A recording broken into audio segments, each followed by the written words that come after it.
All right. All right, we're going to get this show started. How do I sound? Do I sound a little congested? A little congested. Hey, it is so good to have everybody here today. As you Touchdown Club members who have been around a long time know, this is one of our favorite meetings of the year because we get to honor some of the most outstanding young men and women in this state here on this stage. So it's going to be so exciting as we honor our Ken Hatfield Sportsmanship Award winners from each school here in Little Rock and get a chance to hear Jordan Rodgers a little bit later. Shocker, it seems that the number of women here is higher than normal today. That's fine. I have no problem with that. I have no problem. Even Simmons Bank, we have 2 women at the head table, women executives. They told George Mackers, George, you were staying home today. We've got the head stage. It's been such a great year.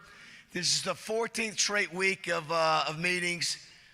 Couldn't do it without you.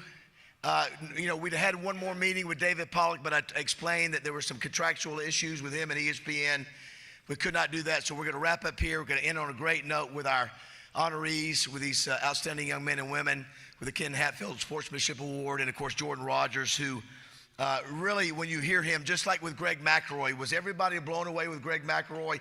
You will be blown away with Jordan Rodgers here today too, and his ability to break down football. He'll talk about the Razorbacks. It's got a great story.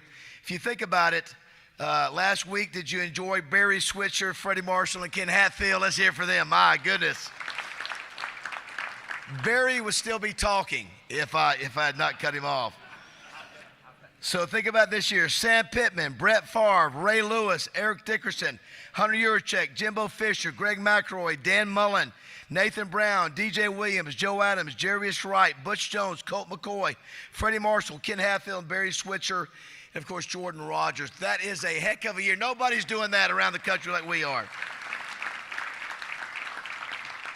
So thank you for being here today, and thank you for being here all year. We do have to give we have to give away the pop-up thanks to Rockstar Passes. This may be the most bid on a poster that we've had this year. I will be shocked if there's a man who stands up and say he's won this award, but that's okay. The number is 973-459. You stop it. You stop it. You stop it. 973-459.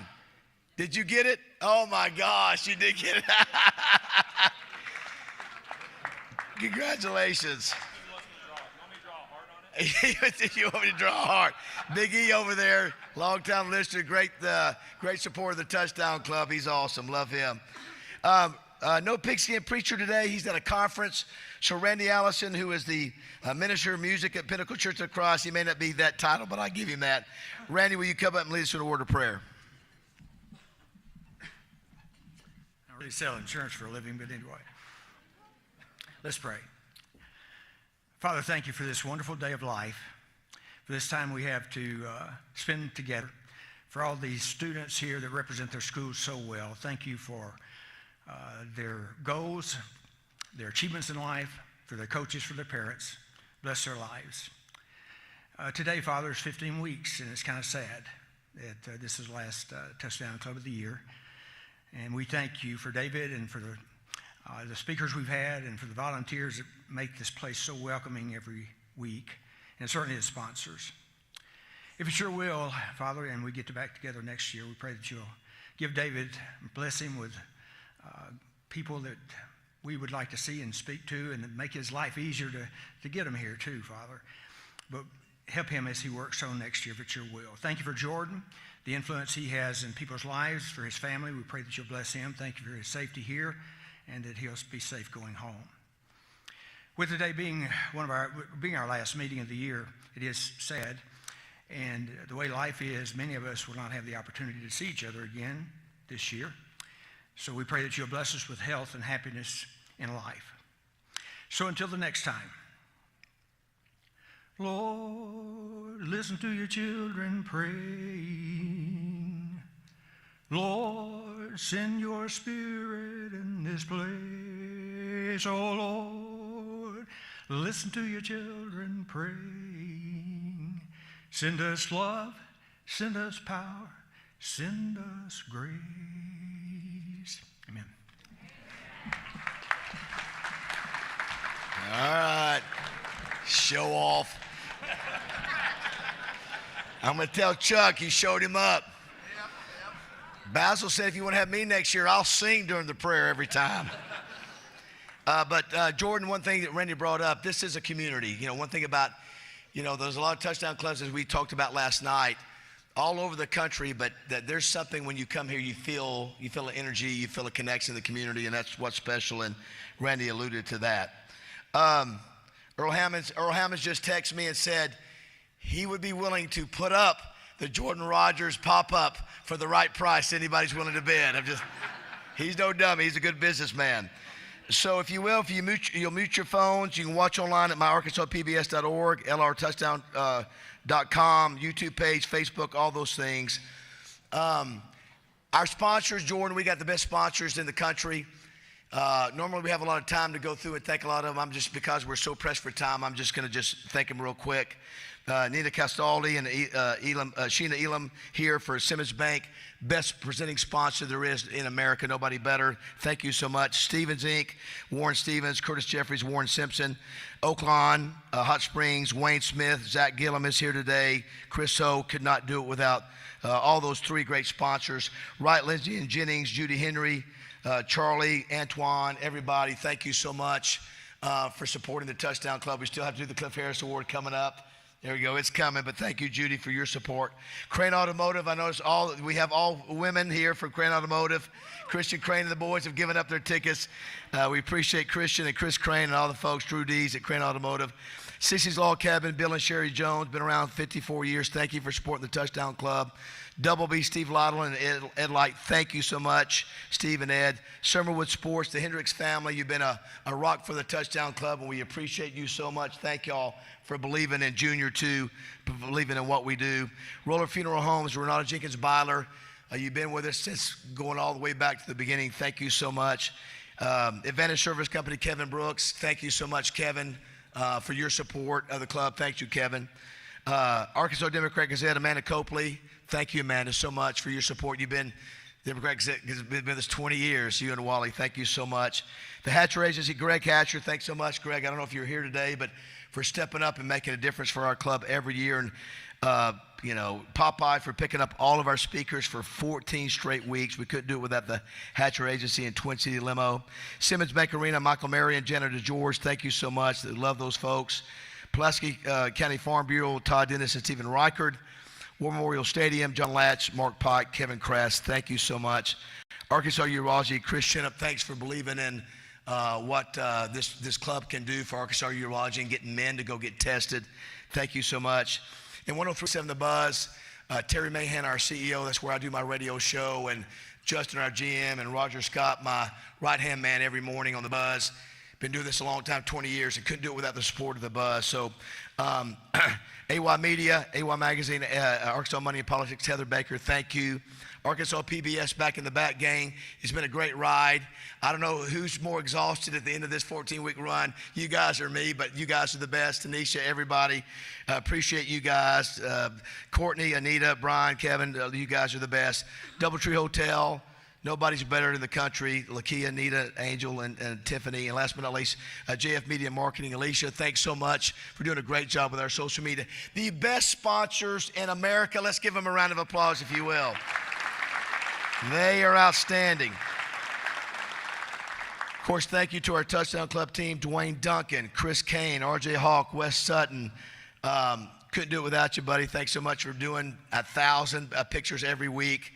And Debbie Wyman and all the ladies and guys who do this for free. If you don't mind, everybody who's a volunteer in here for the last week, let's stand up and let's give these folks all a big round of applause.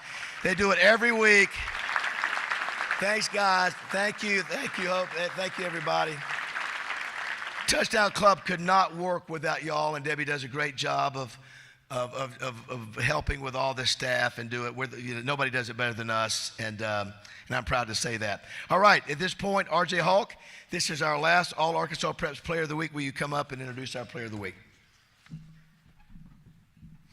Thank you, David. It's kind of crazy to think that we're already in the playoffs for high school football. It seems like yesterday we just started the Touchdown Club and the high school regular season, but we're ending on a good note because our Player of the Week this week comes to us from Bryan, Arkansas. The Hornets, the last week of the regular season, played probably one of the best matchups in the state, or what we thought was going to be one of the best matchups in the state when they played Conway. Kamari Austin from Bryan is a wide receiver, and in that game against Conway, he had 6 catches for 161 yards and 4 touchdowns.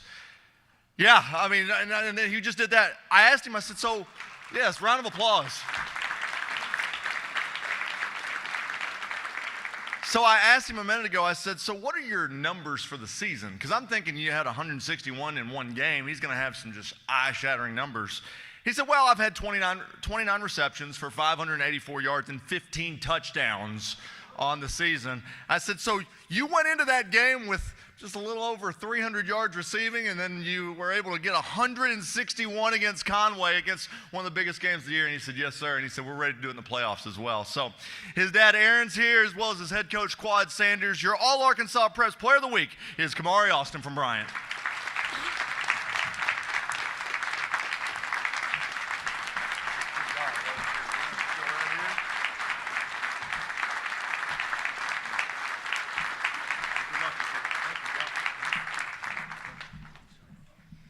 All right. Thanks, Amanda, again, for all your work at the Democrat Gazette and Wally and the support there. We've had some great high school players honored. We're getting ready to honor some great ones here behind us. So Rex, nobody does, and we can recap like Rex Nelson. So I told Rex today, because we've got so many people we need to honor, Rex is going to condense it. He's going to condense it to 2. They don't believe it. They don't believe it. I said, you got 2 games Rex is going to focus on. Texas, Arkansas, not much time on that. He's also going to talk about the Battle of the Ring. But for all his work and effort, let's give a big round of applause this year for Rex Nelson, everybody. Thanks, David. Last time for 2024. That's right. I'm going to miss this. This really is a family, and so happy to see so many of you that I consider family that we won't see again until our next meeting every year. 20, Arkansas 10, a really good defensive effort by the Hogs. And I've got to say this, even though it wasn't a win, isn't it nice, especially for those of us who grew up during the Southwest Conference era, to see this rivalry back as a conference rivalry again?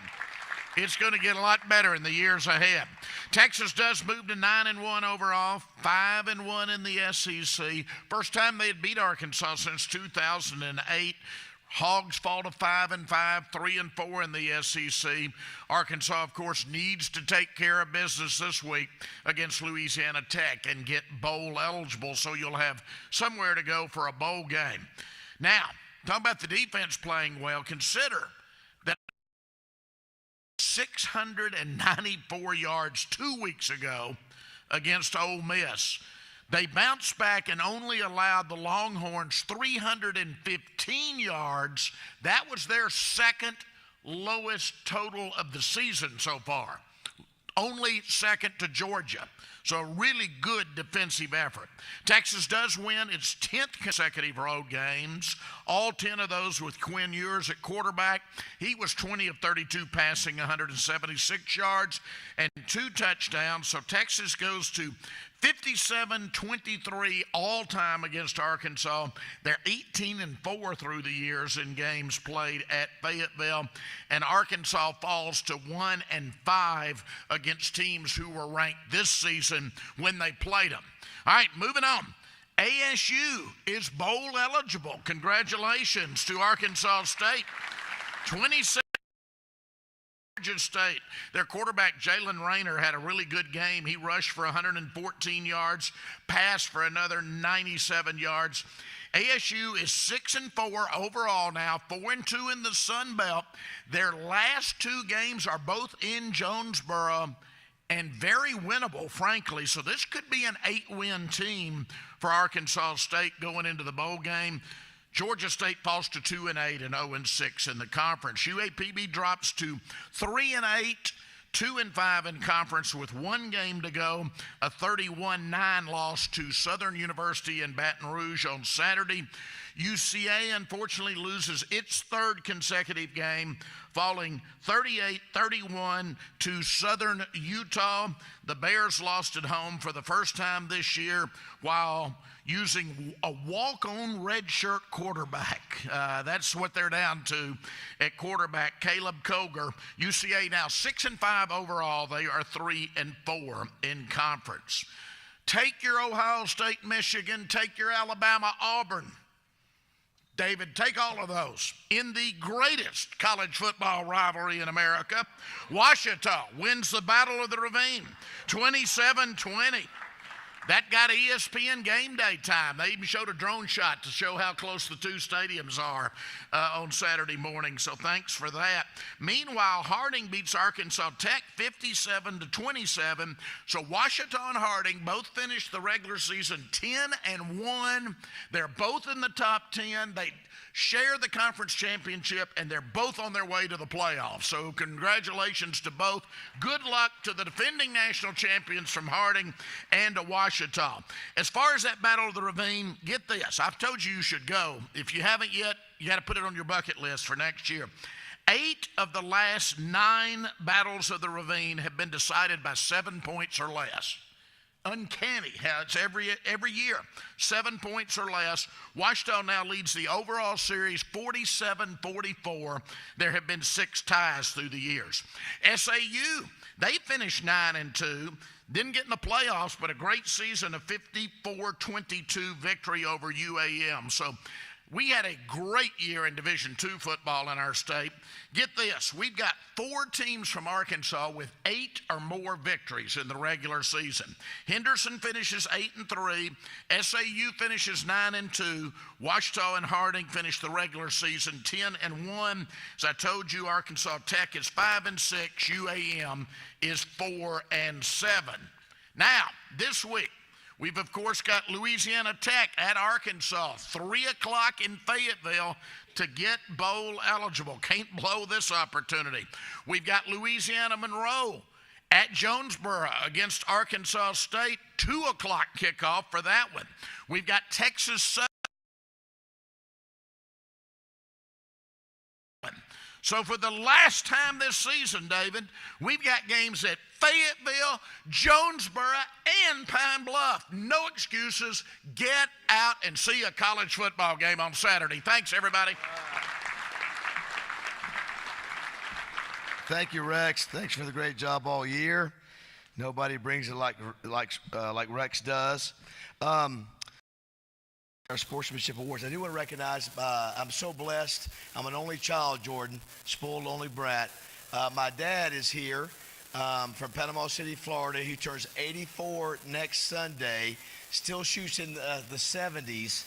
Let's get up for Harold Basil, everybody. My pops. So when I said I was signing with Arkansas and Lou Holtz back in 1981, Dad had no problem. Mother had reservations because her boy was going all the way to Fayetteville. But I'm blessed. It's the greatest blessing I have in my life to have a mom and dad like those two. So anything I do in my life, I owe to those two. So thank you. All right, it's time to meet our Ken Hatfield Sportsmanship Award winners from every school here in Little Rock. This is the 3rd year that we've honored the award for Kenny Hatfield, my old coach, one of the greatest players, one of the greatest figures in Razorback history. All-American punt returner, led us to a national championship in 1964. You saw him last week. Led us back to the Cotton Bowl as a coach. Nobody handles himself with more class, more sincerity than Ken Hatfield. So we thought it was appropriate after James Street so many years to honor Ken Hatfield. And this award is about players on each team in Little Rock that coaches feel that exude all the things that you think of being a great sportsman. and or lady for that matter. I do want to say real quickly, Robert Yates, thanks so much for reaching out to the coaches to get all of our information. And also Merritt Dyke, an old classmate of mine of Dyke Industries. When Merritt heard what we were doing, and I know Ann Jansen Broadwater has been a supporter of this for many years. She knows the value of it. But Merritt stepped in. Merritt said, listen, I don't want anybody. I want to just take over. Let me sponsor this whole thing. Every kid gets up here, gets $200 a piece, a plaque. And Merritt, the one thing about Merritt doesn't care about recognition. I had to force him to sit up here. He doesn't like that. But whether it be what happened with the golf tournament, PV, UALR, whatever, Merritt, you're always wanting to give back. I appreciate you, buddy. You're doing it for the right reasons, and you'll see why here in just a minute. But thank you, Merritt, for your support of this amazing award. So what we're going to do, I know I was telling Jordan Rodgers, I know we have a lot of coaches that are here of all these student athletes.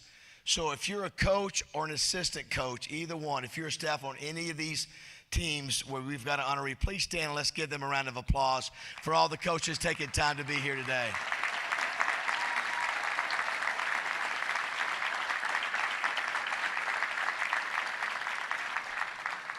I know we got a lot of parents and families here too, and then afterwards we'll get pictures up on the head stage. And again, you know, Jordan, we've had Terry Bradshaw and Brett Favre this year and Ray Lewis, but I'm going to tell you, they by no means surpass what these young men and ladies are and what they represent. That's what I love about this. So without further ado, what we're going to do, in years past I've said let's hold your applause. Not going to do this year. With Arkansas PBS back there, every time a student athlete is recognized from each school, let's give them a round of applause. They'll sit down. I'm going to come up and I'm going to read just a few minutes of some of the accolades that their coaches have given all them. So, Anita, if you will, let's go ahead and let's recognize our 2024 Ken Hatfield Outstanding Sportsmanship Award winners. It's now time to honor our 2024 Ken Hatfield Sportsmanship Award honorees. Our first honoree comes to us from Little Rock Catholic. Please welcome Noel Lewis.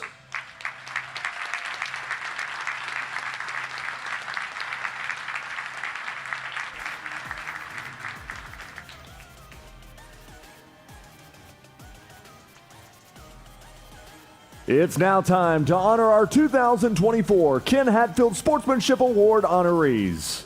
Our first honoree comes to us from Little Rock Catholic. Please welcome Noel Lewis.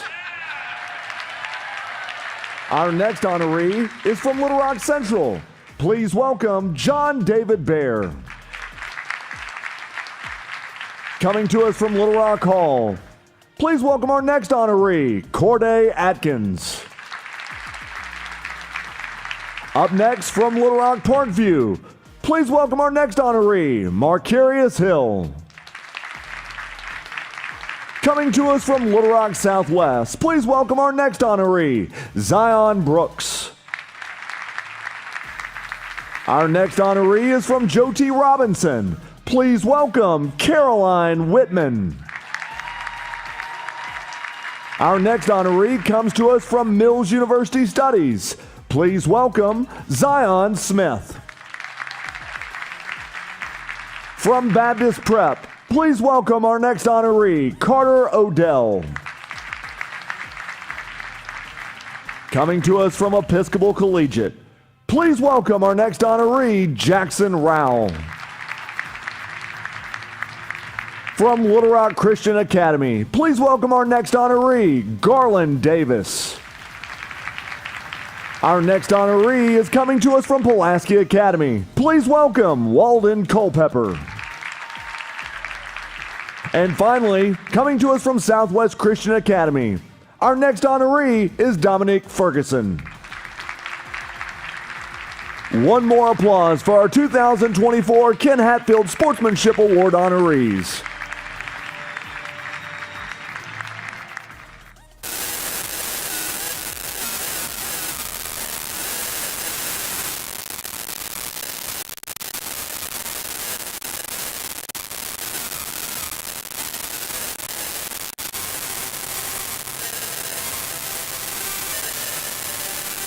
So one of the things we do each year, we do two things. We give a check, obviously thanks to merit.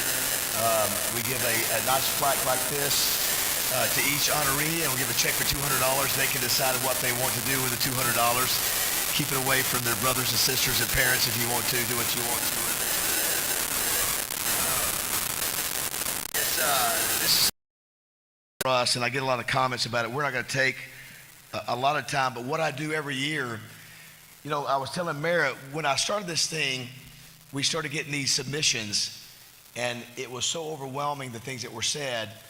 I felt like, boy, I hate to just start identifying each one with whether it's something they've been through, a personal tragedy, and it was very personal. So what I decided to do 7-10 years ago was just take something out of each young person that was submitted by the coach. So what I'm going to do for the next 5 minutes, just bear with me, I'm going to read what the coaches said about these players. You're not going to know who it is unless I slip. But this is just, I want you to hear what these head coaches and assistant coaches have submitted about these young folks. And they may pick up on who they are when I hear what I'm saying, and maybe they won't. But the main thing, this is a collective group. There's not we used to do a winner. We said, we're not doing winners anymore. They're all winners. I mean, how do you separate greats, great individuals who do all the things right? All right, so bear with me for a couple of minutes. I'm just going to read this to you and without mentioning their names. Do this. Exemplifies the true meaning of sportsmanship both on and off the field, has earned the respect and admiration of his teammates and coaches over the years through his positive attitude, humility, and unwavering support for everything going on in our school, has definitely become a leader who is willing to put the team's success above any personal accolades. His selflessness and genuine care for the well-being of others make him an invaluable asset to the team. Has displayed an extraordinary level of grit and determination, playing through injuries in multiple sports, literally carried the team on his back this entire season, but hardly says a word while doing it. Humble and tough, work ethic and commitment to improving both as a player and person have been evident in every practice and game. Even in the face of adversity, never backs down, and his tenacity has set the standard for his teammates. Known for his remarkable sportsmanship and dedication on both on the field and on the field, off the field and on the field, has demonstrated a deep respect for the game, his teammates, and his coaches, always prioritizing teamwork over personal success. His positive attitude and unwavering encouragement make him a role model among peers, inspiring younger players to give their best each day. Consistently extends his sportsmanship to his opponents, win or lose, always the first to shake hands, congratulate, show genuine respect for the efforts of the other team.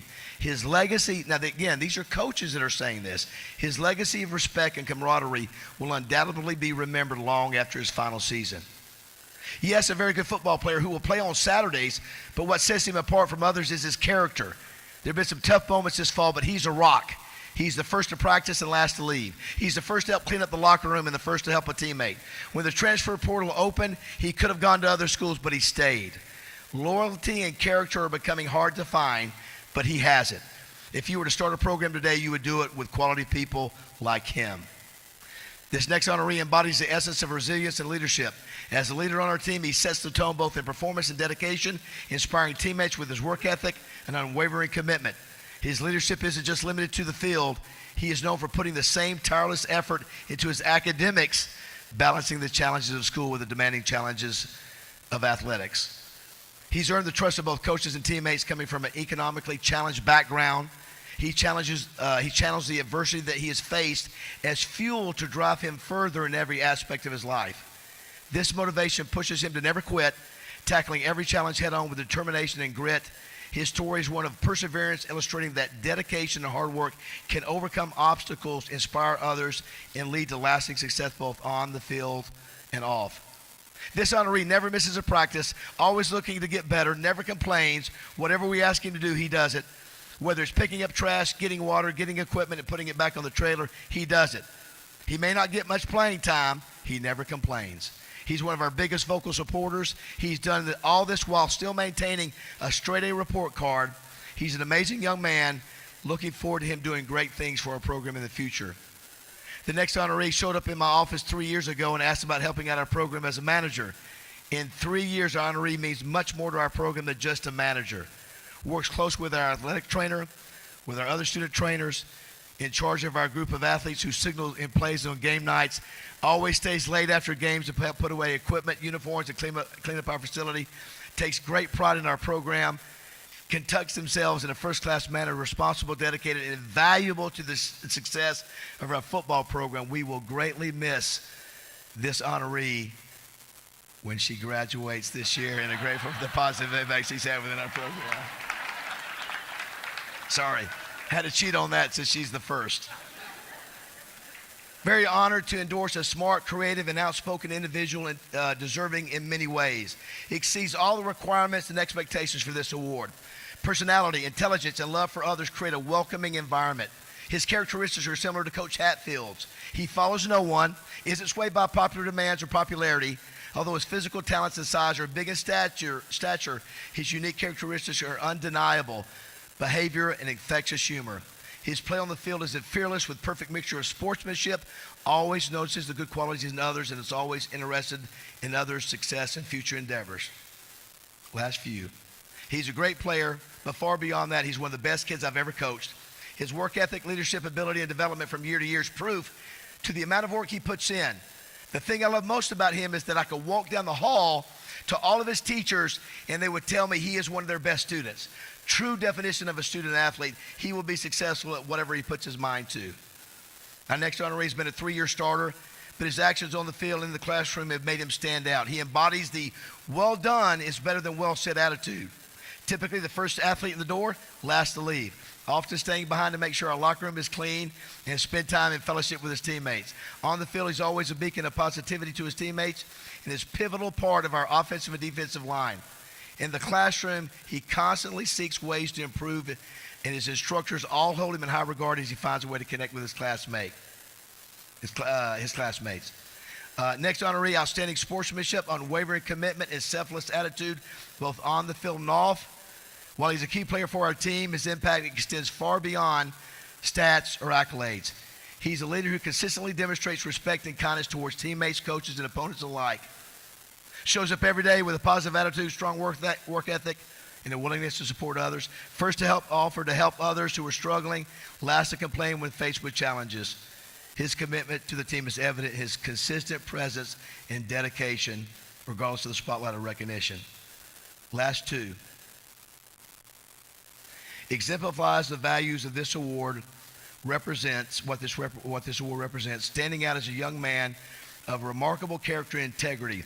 He consistently excels in the classroom, a true encourager, a positive presence for his teammates, fostering unity and resilience within the team.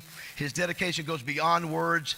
He is known as the hardest worker on the field, always giving his best effort, pushing through challenges and leading by example in both attitude and performance. His commitment to excellence both on and off the field makes him an ideal choice for this honor, reflecting the qualities that Coach Hatfield championed.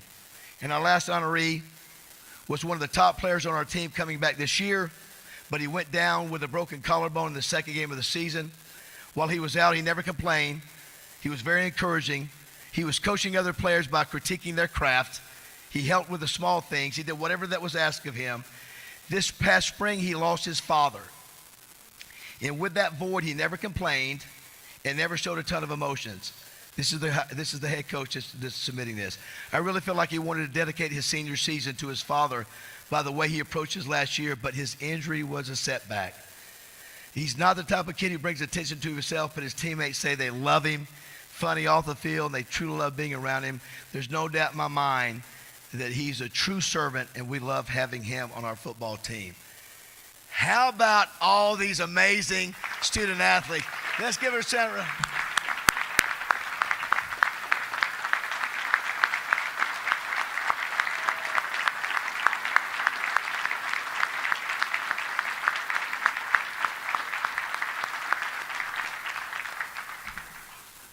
Thank you, coaches who submitted all those. I know it takes time. Some of you are in playoffs, some of you are not, but to submit those things, listen, that's the future of our country and our state, and these are outstanding young men and women, and glad to have them there. Thank you to my coach, Ken Hatfield, for what the example he showed.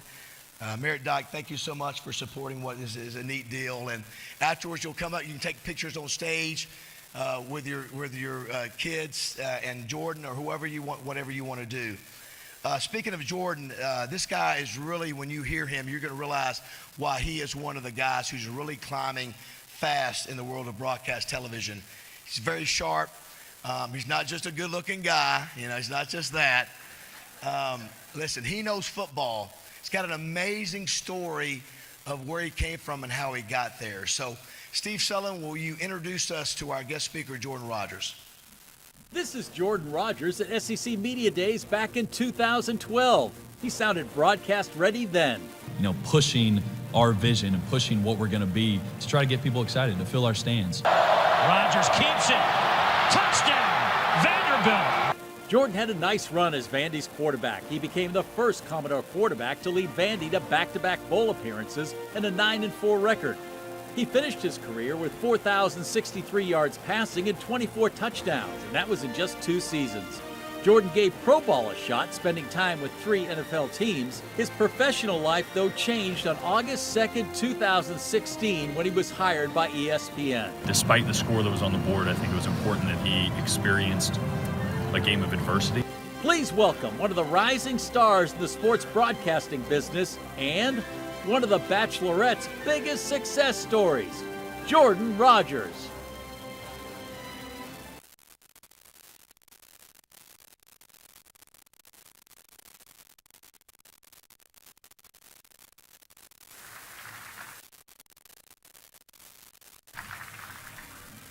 Well, I'm glad my hair is not quite as tall as it used to be. None of y'all told me back then it looked bad. I don't think there's anybody in here that's going I'm to glad on the poster right over there that you won that they cut off half of it because it goes up another 4 or 5 inches. I'll let you in on a secret. There's nobody in here that is going to tell you your hair looks bad. I can promise you that. Hey, thanks so much for being here. I know you don't do a lot of these. You said that you're so busy, your schedule just in that and being married with JoJo. And so we're really honored to have you here. Yeah, appreciate it. Also, to all you up here, I was thinking, as all those accolades or all the really character descriptions were so eloquently put together by your coaches, I was thinking there was no stats in there was no wins and losses, and I started to think who you are is going to take you so much further than what you do. And every door that you want to be opened, whether it's in business, in sports, whatever it is, how you treat people and the character you have in adversity, like that is going to take you guys wherever you want to go. So remember that, because I wouldn't be sitting up here if it wasn't for how I treated some low-level radio guys in Nashville. I was always good to them, whether we were terrible or whether we were good. And when I got done with my playing career, the first thing I did was call one of them and go, hey, if you ever need somebody to just come on for 2 or 3 minutes to talk about football, I'd love an opportunity. And if I had been a jerk to him, he probably said, yeah, no, not answered the phone call, right? But I got a couple opportunities to just talk about Vandy once or twice. And then it was, hey, you want to fill in for 15 minutes? Hey, we got an hour where one of our hosts is out. Do you want to do that? And so just by how you treat people, the doors are going to open for you guys. So the fact that you're sitting up here, you guys are already doing it right. So it's fun to hear all those things that had nothing to do with how good you are on the field. That's right. By the way, can somebody hit those doors, close those doors for me? I can hear Justin DJ a little bit more than normal today. Yeah, I don't know why. Sorry. That's something. It's not about. How about too? I think multiple times I kept reading, they would come back and clean up the locker room. Did you ever clean up a locker room? God bless them. That's impressive. I don't know if I did, actually. I probably should have. Listen, that is impressive that coaches recognize that, to see that a player may be good enough, but he's going to go back and clean up and help out. And goes back to how you treat people, how you handle situations. So. Yeah, and so for those that, first of all, let's do this. So you were the SEC Network. You called South Carolina and Missouri, an unbelievable game Saturday night. Oh, my gosh, you've had 2 amazing games. Jordan's with the SEC Network, as Sully said, and you've been, we'll show your crew here in a minute, but you've been to Arkansas a few times. Oh, yeah. Yeah, the most recent, right, 2021? I think so, yeah. I think it's been a couple years. You remember when Feinbaum threw the Texas helmet down and got fined by, or Texas wanted their $300 for their helmet because, but you were there. I picked Arkansas that day. You threw did. A pig's hat on. You did? Yes. And so you've been to Arkansas a few times, so you got a chance to go back and look at the Texas game. So what are your thoughts of what happened in Fayetteville Saturday? So much of me loves watching this Arkansas team. I think the inconsistencies in who they are on both sides of the ball is what shows up throughout the season. But I thought against Texas, they did a great job of limiting explosive plays. I mean, they made it really tough on Quinn. And I've been as high as anybody on how good he is and how good Sark is and how good that offense is. Outside of the pump and go for the touchdown, I think there were only 2 other really explosive plays in that game. When I watched the offense, we were talking about it last night, like I love so much of what they're doing. I feel like when I watch them, though, they're a little disconnected. And they run the football so well, they don't play action pass. Their passing game doesn't quite match up with their run game in the way that I'd love to see a little bit more of. But when you have a young, talented quarterback, sometimes you're helping them develop as a passer, and the easiest way to do that is to spread it out. So sometimes it does look a little different than your run game. But I thought they were really close, and one overthrow late in the game, and maybe it's 2017 with 6 or 7 minutes left, and it's a really good Texas team. So as just a fan of football, I was excited to see how they fought and how they played against a really good Texas team. So we've had Greg McElroy, who does a good job, obviously, as a color man as you do. So what's your perception of the Arkansas program? What's the perception of Sam Pittman and where this program is going? You look at what's happening at Ole Miss with Lane Kiffin, and where's Arkansas in your opinion? I think they have an elite culture, which I think you have to have that to build off first. So when you play Arkansas, it's going to be a dogfight. You're in a fist fight in a back alley. That's the kind of team you want to be. And when you have that kind of culture, now you can start to plug in elite players from the portal or elite recruits. And when they fall in line with that culture, that's when you get an elite program as a whole. So we're in a day and age that you're going to have to go and get 1 or 2 people in the portal that'll be the difference. We saw Ole Miss do it. We've seen Ole Miss do it the last couple of years. But Arkansas is a team that I think is really close. And I think if we were all sitting here to start the season, you said, hey, they're going to be 7-5 with a chance to get to 8 wins in a bowl game. You look at that schedule and go, it's not bad. Right? But I think we've seen the highs and lows that we just realize there's so much more potential and a couple close losses away from knocking on the door of being a 9 or 10 win season. You've been in the middle of all this NIL and transfer portal. I mean, it's been your job for the last 8 years to define this. I mean, you've seen a transformation. So can a team like Arkansas, I mean, Ole Miss did it, but is it expected that, I mean, not every team is going to be able to generate this revenue. How does a team make it? How does a program make it these days? Well, I mean, to that point, yeah, not everyone can go do what Ole Miss did. And I don't know if you really want to, because what are they going to be next year? We're going to see a lot of those guys go away, go to the NFL, and they're going to have to try to reload, and you almost get in a little bit of a rat race doing that. And that's why I mentioned culture, because I think when you have the right culture and you have the right humans in a locker room, you can plug in 1 or 2 pieces as opposed to 10 or 15, and that can make a big difference. So they're going to have to continue to make 1 or 2 splashes a year in the transfer portal, but I think the way they recruit, the size that they recruit, the culture that they have, they can build and sustain success on that versus an Ole Miss that the way they do it, you're going to have years that you hit and you're going to have years that we missed on a lot of those guys. Who's the best team that you've seen, obviously, in the SEC? What do you think if you had to evaluate top 2 or 3? What's your opinion? I not to make this an Ole Miss party, because it's not, but I was talking to DJ about it earlier. I think Ole Miss, I know who they are on both sides of the ball most consistently. I know who they are on defense. They're elite up front. They play physical press man covers on the outside. They make it tough on you, and that offense is explosive. No matter if Henry Parrish is out or Trey Harris is out, I mean, they got 3 or 4 guys on the outside that can make plays. So I'm most confident in who they are on both sides of the ball. I'd probably then say Georgia, because I think when Georgia plays like we saw last week against Tennessee, I think they're the best in the country. Problem is, I'm not as confident in who we're going to get on offense week in and week out with the way Carson Beck's been playing, and really I think the lack of maybe playmakers they have around him as well. So I believe in that defense, but I still have question marks about the offense. So I'd go Ole Miss and then probably Georgia, and then, I don't know, I think it's wide open after that. I think you throw Alabama in there in the mix the way they're getting better as the season's gone on. So Jordan has a pretty unique story for all you student athletes back here. Not one scholarship offer. Neither was your brother, Aaron Rodgers, who's won 3 or 4 NFL MVPs. Both of you didn't receive one scholarship offer. So you both go to Butte Junior College in California. Pretty remarkable. It was maybe, you think, because of your size? Yeah, we were late bloomers. I mean, I was taking pictures with all you guys. I'm like, damn, these are some big high school kids. I mean, I was let's see, my senior year, I didn't play a snap my junior year. Didn't play at all.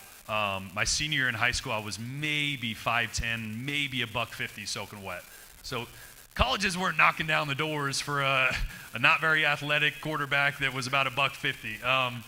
But I knew I had to develop, and seeing my brother do it at junior college, we had a really good junior college program there. We ended up winning a national championship my freshman year. So I knew I just needed a little bit more time. But But it's kind of scary when you think you want to go play college ball, you think you have dreams of playing the NFL, and nobody really wants to even give you a shot out of high school. You learn a lot about yourself. And everybody thinks what's happening with Clark Lee at Vanderbilt is really cool, right? We all love the story of Vanderbilt, right, this year. But yeah, worth a round of applause. But you actually started it with James Franklin. That's who recruited you and got you from Butte to Nashville. It was actually Bobby Johnson, right? So that's an interesting story, that how you go from California to Nashville. Yeah, so it was 2010. Actually, it had been the fall of 2009 when I was getting recruited. I was actually originally committed to Kansas to replace Todd Reesing with Mark Mangino. They'd gone to a couple of Orange Bowls in a row. And then that staff got fired literally the night before my recruiting visit. So I had to open up recruiting again, and I kind of had a bunch of small schools nibbling, but didn't really have any big offers. Vandy came in very late in the process. And it was kind of a point where I was like, you know what, they're not very good, and they haven't been very good at all in a long time. But I was like, if I have dreams of playing in the NFL, if I can prove that I can just be okay in the SEC, one of the best conferences, then maybe I'll have that shot. In that first year, I tore my shoulder, so I redshirted in 2010, and then James Franklin came in 2011, and we just kind of changed things there. We didn't have any big flashy recruits. I feel like we worked harder than anybody in the country. I know that gets said a lot, but I really do feel like we did. And we had a special group of players that were able to do something pretty cool, going to back-to-back bowl games for the first time ever, winning 9 games my senior year for the first time in 97 years, which is pretty cool as well. So I want to point out, he said the first time in the history of Vanderbilt that they went to back-to-back bowls. I think you'd only been to 4 bowls. Yeah, 4 bowls in the history of their football program. You go back-to-back, first time 7 wins or 9 wins, 7 wins in a row in 90 years. 1915. Yeah, and so you were doing things that had never been seen. And for those that don't know, Jordan was voted, I think it was 2022, as one of the 100 top players in the history of Vanderbilt football, which I think is worthy of a... But when we talk about how bad they've been, I don't know if that's, I mean, you guys were you beat Tennessee at home? Totally, yeah. You beat Kentucky? Yeah, we had a good little run, yeah. Yeah. So do you guys remember when Vandy played Arkansas in 2011 over in Nashville? So I almost was going to show the highlights, but I'm not going to do it. So Vandy is up 28-20, 13 minutes to go in the fourth quarter. They're on the 6-yard line getting ready to score to be up 15. Game's basically over. I remember, this was Petrino's last year when they finished the season 11-2, and he was gone after that year. And then you hand off at the 6, and Stacy, your stud running back, fumbles, and Jerry Franklin, what happens? He picks it up and runs it 96 yards. You try to chase him. I told you I didn't get any scholarship offers because I was unathletic. I tried chasing him 97 yards, didn't catch him. And Arkansas rallies from 14 down to where they go ahead by 3, but then you take Vandy all the way back down the field with like a minute to go, get down to the 10-yard line. All they have to do is kick a field goal to tie it up, and he misses like a 20-yard field goal. Yeah. Well, now that you just twisted the knife, that was my second start. It was a big one, right? I mean, I remember after we talked about it last night, I pulled up some of the highlights on YouTube, and at one point we scored and they showed the student section. I think there was like 43 people there in the student section. So we were just starting to get things rolling there. So that would have been a huge one for us. And we felt like we had that game. We felt like we were in control of that whole game. And then Kerry Spear, one of my best friends, he was in my wedding, the kicker that missed the 27-yarder. We still give him crap about that today. But Anita, give me a couple pictures there. I think of number 4, number 5. This was, again, you had not gone to a bowl game. This is you, and this is the focus. That was 2012 at Ole Miss when we became bowl eligible. We scored with like 50-something seconds left to take the lead. And beat Ole Miss back-to-back for the first time, I think, in 50 or 60 years. And then the next one, again, was you holding up the bowl trophy. Now, we'll say this. You had more hair, a little bit more hair back then, a different hairdo back then. Yeah, that was the awkward phase. I was like, what, I'm going to grow out my hair. And for about a year, it looked really bad like that. And so you guys did something. Of course, James Franklin, everybody knows where James Franklin is now, right? Remember, Penn State. But now what Clark Lee is doing, Vandy is for real. Yeah, it's unbelievable. I mean, you have different struggles at Vanderbilt, right? I mean, you can't just get anybody you want into school. There's still really strict academic standards there, even for athletes that come in. the facilities forever have been probably the worst in the SEC. They're starting to get those better. They put a lot of money in this last year. But it's been hard to get the type of recruits. I never walked on the field in an SEC game and felt like we were more talented than any team we played against. It just didn't happen. But that's where you had to lean on the things that I think kind of made us special, which is working hard, being a team, the culture aspect of it, which I think is so important. So we were able to win games against teams that were a lot better than us, frankly. But yeah, and Clark's done a great job, and I think what I love about what Clark has done is he started with the culture, started to try to bring back guys that wanted to be in hard situations. And I think that's, not everybody's like that. And even this, I sound like the old man yelling from his front lawn now too, but in this day and age, like we can do whatever we want. I can look at whatever I want on my phone. I can feel good about myself when I'm looking at things, and I think being in tough situations is not something we're comfortable with, and this generation maybe not as comfortable with. We had a group of guys that loved it, that thrived in it, and Clark kind of started to build the foundation of that. And then last year, plugging in the transfers and Diego Pavia and the coaching staff from New Mexico State that he brought in. He brought a unique scheme, and I think they're turning things around. Where were you? Were you in a broadcast booth when Vanderbilt beat number one Alabama? Where were you? So I've been with the same crew on SEC. We do the Saturday night SEC game with Tom Hart and Cole Kubelik. But there's about 4 games every year that I do an ABC game with Joe Tess, because Jesse Palmer goes and does his bachelor stuff. He's in Thailand or the Maldives or something somewhere, so they need the other bachelor guy to fill in for him. So I was doing a game with Tess, and we had Missouri, Texas A&M, which was just a blowout, a terrible game. So I'm sitting in my hotel room. My crew did the Bama Vandy game. So I'm sitting there watching this going, I was supposed to be here. I texted my wife, though, after. I was like, it's probably a good thing I wasn't there, because I think I probably would have ran out of the booth and rushed the field. I probably would have rode the goalpost down Broadway, and she probably wouldn't have heard from me until Sunday night laying in a ditch somewhere. So probably a good thing that I wasn't there, but that was fun to watch. Anita, if you put up a slide number 2, this is the crew you've been with pretty amazingly for 8 years. So that's Cole Kubelik, the ball-headed guy on the right, Tom Hart in the middle, and you on the far right, or depends on where you're looking at. Literally since 2017. So my very first year with ESPN was 2016. I only did a couple games that year. The initial contract I signed, they're like, maybe you'll do a few games. We'll do some studio.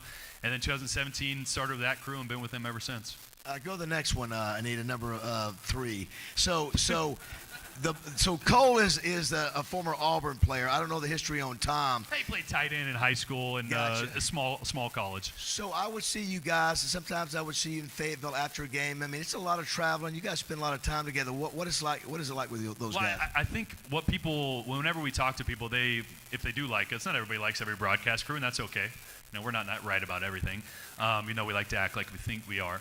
But we genuinely love each other. We genuinely like spending time around each other. I think when you listen to our broadcast, that kind of comes off. We'll get into each other every now and then. We'll bust Cole down a little bit for being the curmudgeonly old O-lineman that just wants to talk about slide protection all the time. But it's a great crew. I think Tom's one of the best play-by-play guys in the entire country. I think Cole is one of the smartest football people of anybody that's on TV. So I think we try to get in X's and O's. We try to have some fun, keep it light, but we like to talk ball. So interesting. So I asked him last night, would you rather do college or NFL? And you sort of felt your niche is in college ball. Yeah, I had about an espresso shot worth of coffee in the NFL. So I didn't have any success in the NFL, which is totally fine. But I think I know a lot about the SEC. I lived in the SEC. I did something that hadn't been done in the SEC in a really long time. So I think I have a unique perspective. And I'm not, Peyton Manning or Matt Ryan that can finish their career and go talk about TV. The NFL is a different animal, right. And those superstars are always those are who we want to see on TV. And so I think I found a nice little niche in college football. Yeah, I think the SEC is like the NFL of college. Yeah. Anyway, it's becoming that for sure. So Chico, California, right? Yep. So I asked him this last night. Do you feel like you're more a Southerner or a West Coast guy now? Now, so can we share where you're living at? Yeah.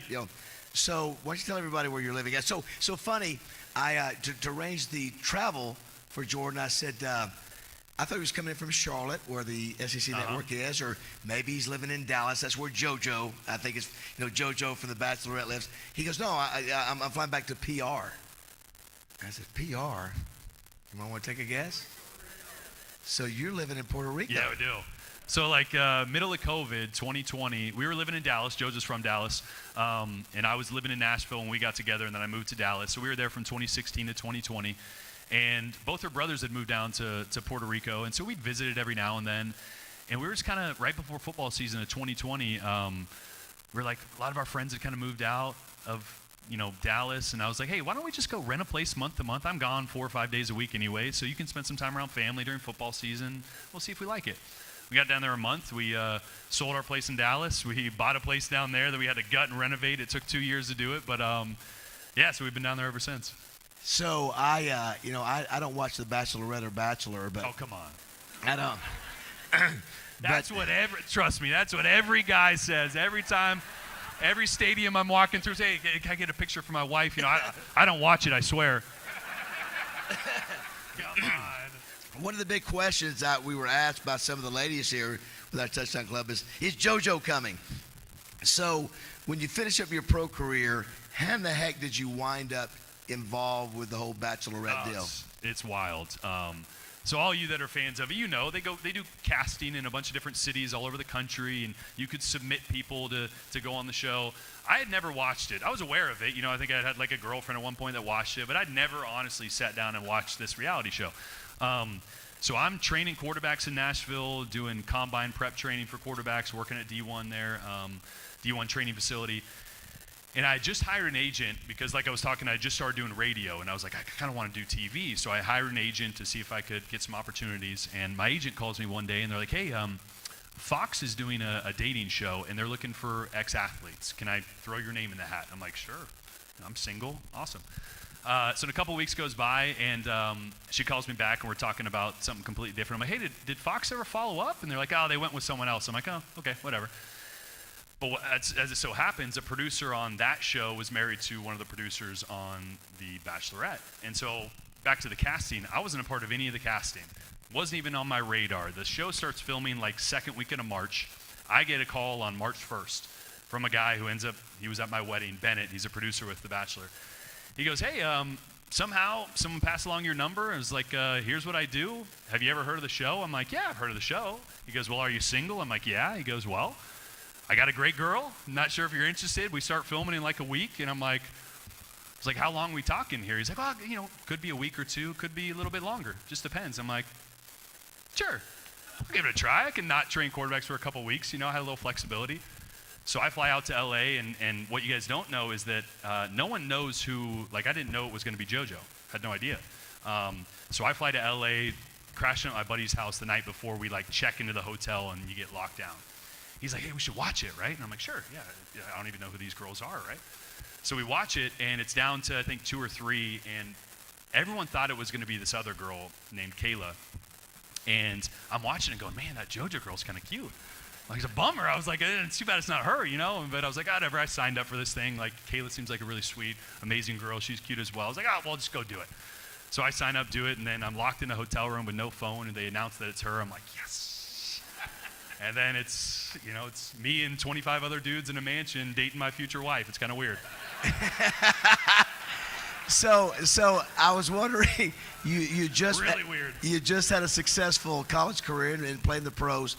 When you went into that, you got 25 other dudes. Was your attitude like, I'm here to win? Oh yeah. Yeah. So it was you're here to win, yeah. and but also I think I probably had a little benefit from being in I'm used to being around 20-something dudes that are good-looking, athletic, So I think it was a little less intimidating for me, and I found out really early on that everybody was really over-anxious to spend time with her and stuff. And I was like, you know what? I keep noticing that whoever talks to her last gets a little extra time. So I just kind of started sitting back and letting everybody go chase after her, and I just waited till the end and would get a little extra time with her. Of course, she thought that meant I wasn't into her, and that was a whole other thing, If you guys watched it, they tried to play that up big time. But it's a crazy experience. They literally not lock you, but you are in a mansion or you're in a hotel room. You don't have your phone the entire time. There's no TV. There's no internet. You don't do anything except for try to find a wife, I guess. And you were getting calls and texts. Were you getting that kind of feedback from people that were watching the show a little bit later as it would air? Oh, so yeah. Was that sort of crazy, the feedback you were getting? Yeah, it's real weird to have your parents watch you make out with a girl on TV. There's no way to dance around it. It's just a little weird. So it came down to obviously you got to the end and you were the one, and you were sharing with me last night about the proposal deal. Tell me how that went down. So this is a great story. All you that have watched it, so you know when it gets down to 2, you meet her family, right? And so they flew JoJo's entire family out to Thailand, and at that point the producers are really like pumping you up. They're like, okay, you have to ask her dad for her hand in marriage. And I'm like, I'm just meeting this guy. What do you mean? He doesn't know me. There's still another dude. I can't ask this guy if I can marry his daughter. So I didn't. And that was a whole thing because you're supposed to do that. So I didn't, and I told him, hey, you know, I have strong feelings for your daughter. I could see a future, but, you know, I didn't know if I was going to propose at that point. So a little bit later, I decide that I think I'm probably going to propose. I think that's something I want to do. So I go to one of our producers, and I'm like, hey, can I call her parents? Can I talk to them? And this will give you a little insight on the show. They're like, no, you missed your chance. And I'm like, oh, I did. So this is the stubborn version of me. I was like, nah, that's not going to happen. So I called in the producers, like, here's what's going to happen. I need to talk to her parents or I'm going to leave. And you can film the show with a guy I think she doesn't want. There was my little, like, cocky athlete coming out in me. I'm like, yeah, you know, you film it with a guy she's not going to pick. So they ended up letting me call her parents, but the whole proposal thing's interesting because all you that watch it, it's always the sunset, like beautiful shot right on the beach. So that day, the day of the proposal, you get in your suit at like noon, and you're in it for hours, just sitting around waiting, doing nothing. And I just kept looking at the sun because I'm like, you know, like keep going down. You know, I didn't want to be the first one because I knew whoever went first, whoever left the hotel first, you were going to get dumped. So they call me for my car, and I'm like, it's like 4 o'clock. I'm like, I'm screwed. It's not me, right? So we get over to the beach, and then they hold me for like an hour. I'm like, okay, we're getting a little closer. And then I make the long walk up to JoJo. She's looking amazing. Got the ring in my too tight pants pocket. Someone should have told me I shouldn't have had my pants so skinny, too. But the funny part about the proposal was, and we were talking about this just earlier, is I go through my little spiel, and then I'm about to get on a knee, and she goes, wait. And I'm like, you idiot. How did you not realize it wasn't going to be you? You know, I totally thought she was stopping me to break up with me. And then she just goes, I want to make sure you know how I feel before you do this. And then I proposed, and that was in front of millions of people. What? Another thing that's kind of weird. If you don't mind, Anita, would you show us a picture 6, 7, and 8 real quick, just for everybody to sort of see what he was talking about? That's the day of the proposal. Look how sweaty. No, it was like this is in Thailand. It was like 116 degrees.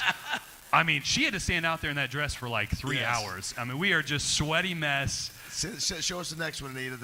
This is actually that. There you go. Yep. Yeah. There's the proposal. Now let's go to the next also, one. look at that hair. I hadn't had a haircut. You know, there's not many barbers in Thailand that knew how to deal with that. So the hair was. And from there, let's go. So is this next one People Magazine starts picking up? So. Oh yeah. This is part of the machine, right? That's yeah. The machine of the Bachelorette. Go to the next one. But what's neat about your story is that you wanted to go back and make it real. Yes. Yeah. So the proposal, you know, you get to pick your ring. They give you like 4 or 5 options, but really they're all kind of different. So I didn't really get to have my choice of the one I would have picked. It's a beautiful ring. But I knew eventually I wanted to do it without the cameras and without the craziness. I wanted to buy my own ring, ask her parents, not over the phone. So yeah, it was, and we were actually very honest. Like the first year was horrible. It was hard. You know, you go through just getting to know each other, literally. I mean, as much as you're engaged and as much as we knew we were with someone that we could see ourselves marrying, you still just don't know each other. So that first year, you're living together.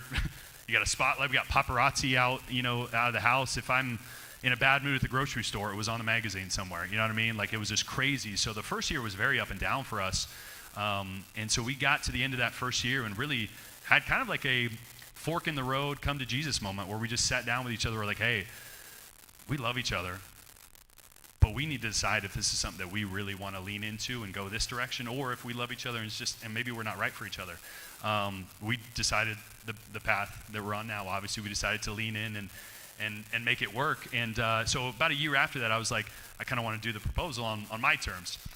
So bought a ring and did the whole proposal like a normal human being. And I was probably more nervous for that one than with cameras everywhere. But yeah, so that was 2019 when I re-proposed. We tried to get married in 2020, but COVID kind of shut everything down, so we ended up getting married in 2022. Pretty amazing story of the bachelorette that works. It works. So did that help? Do you think that helps your brand, or it did for a while? Did that help the Jordan Rodgers brand, you think? Yeah, you know, it was funny. It can either go one way or another. And so one of the calls that I was not able to get, I had already done an audition with ESPN. I'd done an audition with Fox. And then I went and did the Bachelorette, and I got a call. My agent was like blowing up because I don't have a phone, and finally a producer comes to me. He's like, "Hey, I think your agent has been blowing us all up," and so SEC Network wanted to bring me back in and talk about hiring me. And so I'm literally on speakerphone because they wouldn't let me just have a private conversation. I had to be on speakerphone in front of a producer, and at the time, one of our bosses was like, well, we're going to kind of have to see how this goes, because we don't want you to look like an idiot and then try to hire you. So I actually flew back from Thailand. In that photo where I'm way too tan, that's a real tan. We were in Thailand for 3 weeks. I flew back from Thailand to do my audition, my next audition with SEC Network. My bags went somewhere completely different, so I didn't have a tie. I had a loose collared shirt and a little sports jacket and no haircut, or my hair was long and I was tan, and did the audition. And then they said, well, we were gonna offer you, but we're gonna wait and see. We're gonna wait and see how you look. Wow, so it was. Yeah, and so I was like, okay, I think it's gonna go fine. You know what I mean? I didn't look like an idiot. It went well for me. So that was kind of it was a little bit of a nervous period though. I was like, okay, like, of course this helps, but it also could hurt. And so I think I was proud that I didn't do anything too stupid. If you've heard Jordan on his doing analyst work for SEC Network or ESPN, I mean, you know your stuff. Yeah. I do think it's amazing, the game of football. We're talking about these young folks behind us and what a great game it is and what it can build. We got coaches here. All these folks here are here because we love the game of football. Yeah. And I know your parents raised you, that you and your brothers played ball, and pretty amazing that how the game of football can take you places. And what's crazy, the way life goes, like, if the coaching staff at Kansas wouldn't have got fired, I wouldn't be here. I wouldn't be working for SEC Network. No, I wouldn't. None of this I wouldn't have gone on The Bachelor. Wouldn't have gone on The Bachelor. You know, my life would have just taken this completely different path. But to that point, I think football and sports in general just teach you everything you need to know about life. I mentioned the sportsmanship thing because I think it's so important that I think you'll be judged in life by how you handle adversity and by how you treat people. And I think those two things are magnified in sports because you're always going to be in adversity. How do you handle that? How do you treat people in adversity? How do you treat people when you have success? So I think everything about sports has kind of made me open doors, like I said, for opportunities that I've wanted to achieve in life, but also just kind of taught me how to handle life and tough situations. And I think all these honorees here today, you know, they're ahead of the game. You guys and girls don't know it yet, but the decisions they're making today, I know this, when I was a 16-year-old senior, I was deciding to come to the University of Arkansas, change my life. So all the decisions that you're making right now, you may not think it has an influence on your life, but it does. Totally. Listen, I'm here 40, 50 years later because of the decisions I made when I was 16. So the memory, the lesson in that is that the things you're doing now, all the right decisions they're making, the sacrifices maybe not to go with the crowd and be their own person makes a difference in the long run. And you never know that one person that you encounter. Kind of back to the casting part of The Bachelorette, I had ran into, unbeknownst to me, a casting agent at a bar when I was with my buddies, and I had just been very, very nice to someone that was supposedly just a friend of a friend. And if I'd probably been kind of a jerk, probably wouldn't have passed my name along to producers and probably wouldn't have had a chance to be on the show. But I think you never know that one interaction you have with someone and how that can affect opportunities you have, how it affects their life. how they feel about themselves. I try to live that as much as possible in this craziness of being on TV. Yeah, I think what you heard, all the things we said today about these, by the way, I see Double R, Randy Rainwater out there, is that all the things we said about these young people are the keys to being successful in life. You know, all the things you folks are doing, you may not think it's a big deal, but it's the key to being successful. And I love the fact that all these coaches pick these folks to recognize and to say, you're doing the right thing. Sometimes you may not get the recognition. Sometimes you're going through tough times, but you may be sitting up here 20 years. You may be the next Merritt Dyke, who's super successful as a businessman. You may be Rex Nelson. You may be a pastor, but all the things you're doing are the right things now, and that leads to success 10, 20, 30 years later. Yeah, I think about it too, because at one point I either wanted to get into TV or coach.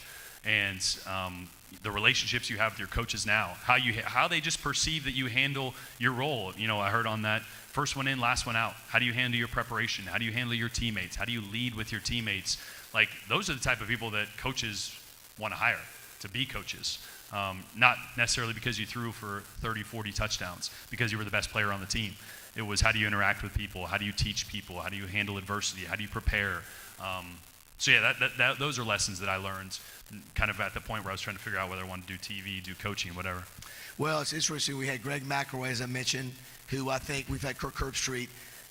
To me, they're two of the finest guys in the country. If you listen to this guy, he's right there with them. So it won't be long before he's right up there. We'll take this bachelor instead of Jesse Palmer.